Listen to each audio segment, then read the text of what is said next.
Hello and welcome to another Seeds of Flourishing.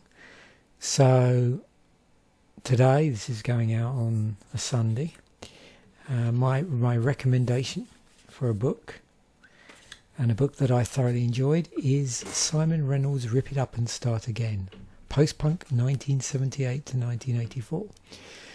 So I have the Faber and Faber copy, which is mentioned in this article. I have it in front of me. There you go. So that came out in 2005. I think I probably bought it around 2007, around that time. There's a US edition published in 2006 apparently, and it is a shorter version. Several chapters are either removed or condensed, and a large number of illustrations, and without the large number of illustrations in the UK edition, which is interesting because when you look at the book, a lot of those are what I call embedded illustrations, where you have text and then the picture and then more text. So it'd be interesting to see what they did with that. It says this was for space and cost reasons. The book's pretty long actually. You can see here it says it's 607 pages. And quite rightly, I think it says the actual, so 577, but I'm just looking through quickly before the bibliography starts. So mine stops off at 537. 537. So that's when the book itself ends, and there's a huge list of all sorts of things at the back. There's a post-punk timeline, and then a bibliography and some magazine listings as well. So if you're not familiar with Simon Reynolds, the author, he is a English music journalist.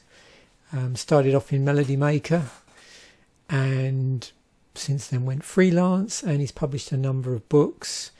And also he's probably got, I imagine, hundreds of articles to his name over the years, contributed to a very wide range of music magazines, as you can see here, music publications. Now the book covers post-punk. I'm going to include all of the links here. And one thing, obviously, I'm not going to give a description here of post-punk. One of the reasons why I'm going to include the link to the Wikipedia article. One thing I will say about the book, though, is that it's really densely packed with information. Each of the chapters, and there's around about 24 in here, cover a particular group of bands or scenes within post-punk. And as a consequence, it makes it very information dense. Now, that's not necessarily a bad thing. The only thing I will say is after I read this, and at the time when I read it, I just picked it up and couldn't put it down. I think I may have read it in the course of maybe 2 days.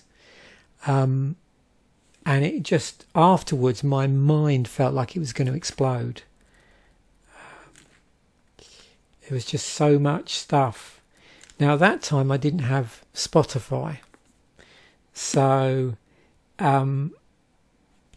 what I think I would do is, if I was reading this again, is actually read a chapter a day and listen to some of the music.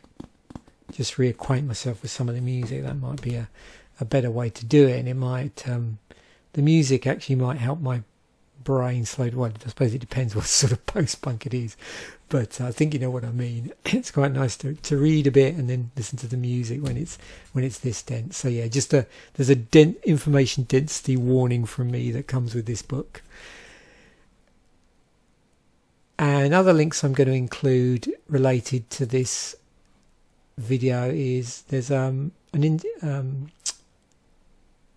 article on The Quietus called Beyond Rip It Up Towards a New Definition of Post-Punk, which is a pretty interesting article.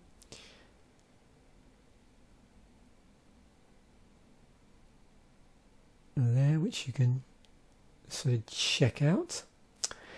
And also, and I keep forgetting about AllMusic. So I went into AllMusic, and a couple of things that grabbed my eye. I mean, I've probably over the years listened to a large number of albums on here, but the two things that grabbed my eye actually was this. This is a really nice box set.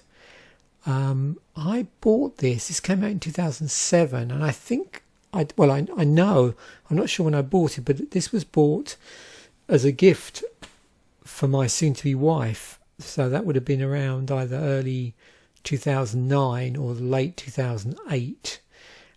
And it's a really good collection of Mute. Mute is the music, the record label of Mute's recordings, going back to things like The Normal, Warm Leatherette, that sort of stuff. But definitely worth checking out. And it's really nice. It's like a series of CDs. I think they're in slip cases inside this rather sort of fetching black box.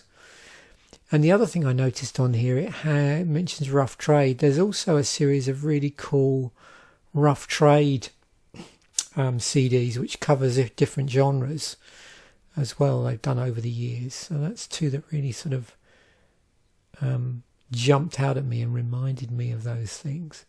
But you can see there's quite a few classics if you're already familiar with the sort of period from 78 to 84, and potentially beyond, because there was a sort of post-punk revival of sorts.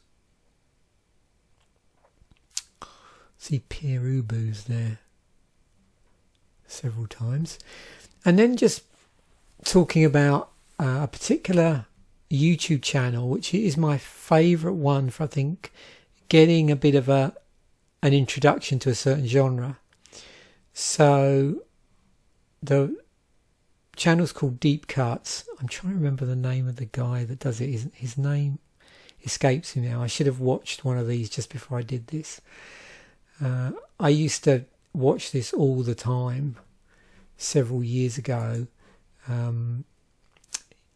Last one he posted was 9 months ago. My understanding was that he was studying to be a journalist, and he became a journalist. And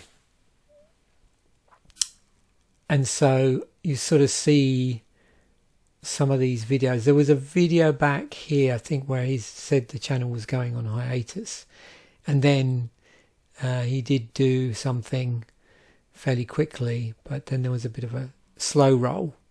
And that's not surprising, if you've got another occupation and you're running a YouTube channel alongside that, it is difficult to put out material all the time. But these 5 albums to get you into are really good if you're not into or you're not aware of a certain style that much. It nicely opens up a crack, if you like, to get into it. Now, people aren't always going to agree with his choices, but again, he's saying these aren't the best albums of the genre. They're 5 albums to get you into the genre, and then you can sort of go from there. But if you're not familiar with this and you like to explore new genres, it's definitely a channel worth checking out. And certainly if you're just interested in getting into post-punk, then his video on post-punk is really good.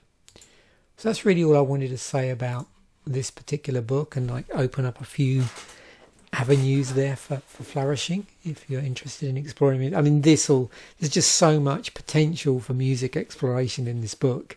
It's unreal. So yeah, you'll be spoilt for choice if you've not read this. So thanks once again for watching. Bye for now, and I'll catch you in the next video.